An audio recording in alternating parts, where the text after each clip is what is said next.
রাস্তা চলাচলের অযোগ্য, নেই বিদ্যুৎ, সাথে বর্ষাতে এক কোমর জল।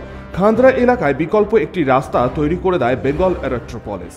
অন্য একটি রাস্তা পাঁচিল দেওয়ার কাজ শুরু করেছিল বিমাননগরী কর্তৃপক্ষ। বিকল্প রাস্তা এইভাবে ছেড়ে দেওয়া যাবে না।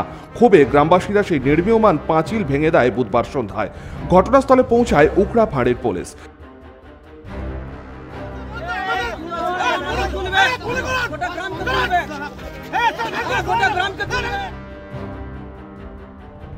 গ্রামবাসীদের দাবি বিকল্প রাস্তার পরিকাঠামো ঠিক করে তবে অন্য রাস্তায় পাঁচিল দেয়া হোক।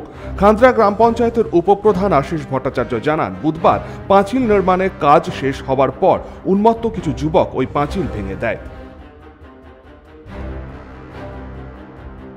বিডিও সাহেবের সঙ্গে আমাদের কথা হয়েছে, সকাল থেকে আমার সঙ্গে কথা হয়েছিল। আমাদের আরও পঞ্চায়েত মেম্বার সবাই দাঁড়িয়ে ছিল। আমরা দাঁড়িয়ে থেকে এই কাজটা করেছি। এয়ারপোর্টের যে রাস্তাটা আছে আপনার এয়ারপোর্টের থেকে আসতে আমাদের আমরাপুর যে রাস্তাটা কানেক্টিং হচ্ছে, সেই রাস্তাটা আমরা বলেছিলাম, আমরা দাঁড়িয়ে থেকেও গাড়িটা করেছি। বাড়ি চলে গেছি নিজের।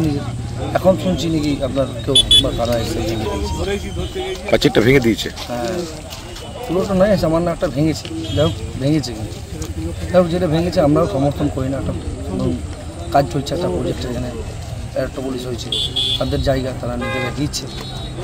প্রলয় বন্দ্যোপাধ্যায়, 99 নিউজ বাংলা, খান্দ্রা।